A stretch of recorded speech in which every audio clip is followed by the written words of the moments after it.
Mga boss, good morning. Ako po si Gian Baroga. Maraming salamat sa pag-antay ng updates ko sa review sa Monster Terrain Gripper na gulong.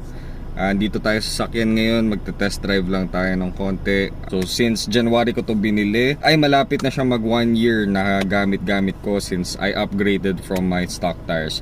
So bibigyan ko kayo ng konting review kung how the Monster Terrain Grippers have been like for me as a user. Ang sasakyan ko po is Nissan Navara EL 2018. It is not a 4-wheel drive, it's just a regular 4x2. So yun, test drive tayo ng konti.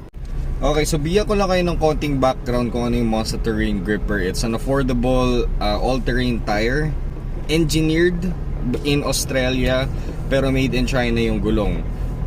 Very aggressive yung yung tread patterns niya. It's got an aggressive look to it, a chunky look. Tapos meron siyang white lettering sa kanyang sides, which makes it stand out a little bit more compared to its competitors.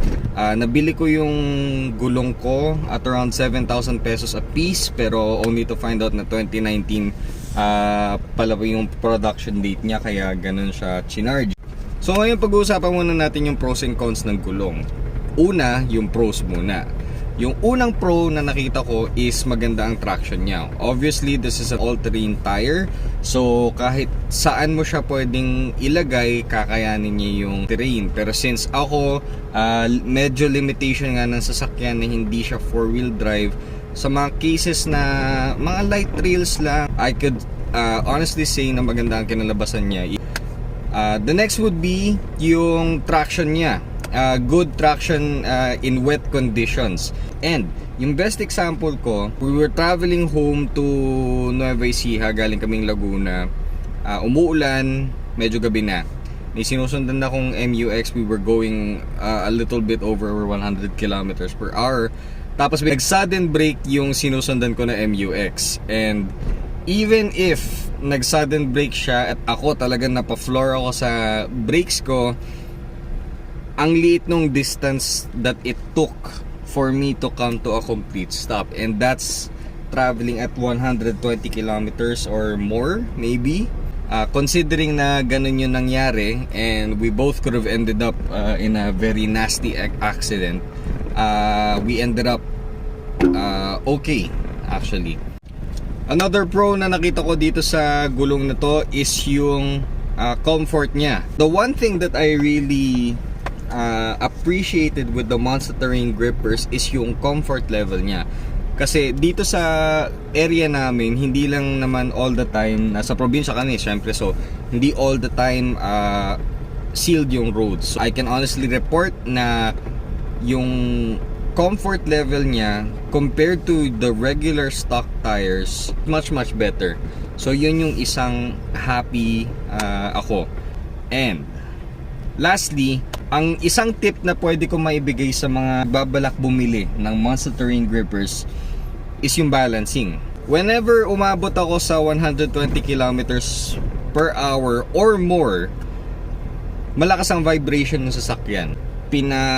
Balance ko yung harapan, it solved the issue by half. The one thing na really changed it for me was yung pagbalance din ng likod. Kasi most of the time, pag magpapabalance ka, yung harapan lang yung ginagawa nila. Pero actually, since yung mga likod ay umiikot din, pwede mong ipabalance yung likod. Actually, it should be a common practice na dapat ang likod ng mga likod na gulong ay binabalance din. Okay?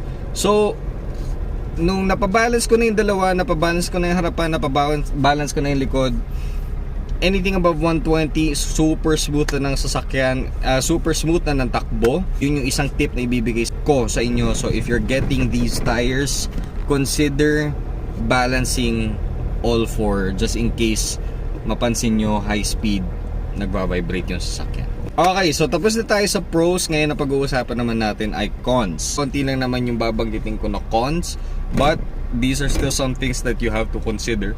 Una, ang problem na nakikita ko, one of the cons is yung mga pag-accumulate ng bato. And from time to time, nagbabiyahe ka, makikita mo na bigla na lang may kakalabog sa sasakyan mo na bato. So actually galing yun sa gulong. So ipapakita ko sa inyo ngayon ang itsura niya.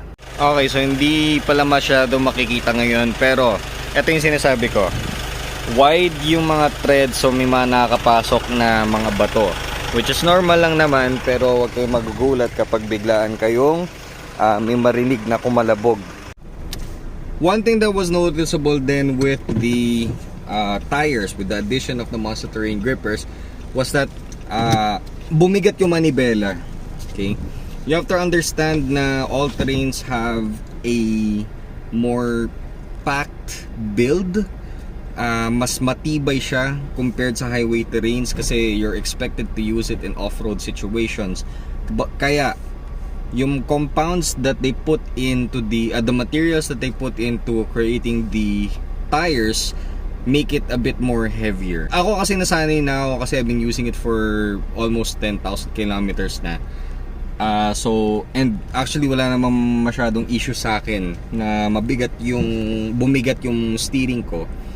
It's actually, for me, it's not super noticeable naman. But, for me, okay siya kapag high speeds kasi alam mo mas stable yung sasakyan with a heavier steering. So, actually big plus siya sa akin.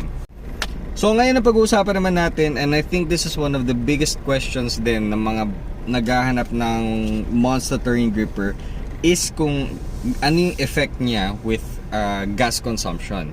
Personally, and this is also a disclaimer, hindi naman ako super marunong mag-compute ng gas consumption, yung kilometers per liter, kung ilan yung nako-consume niya.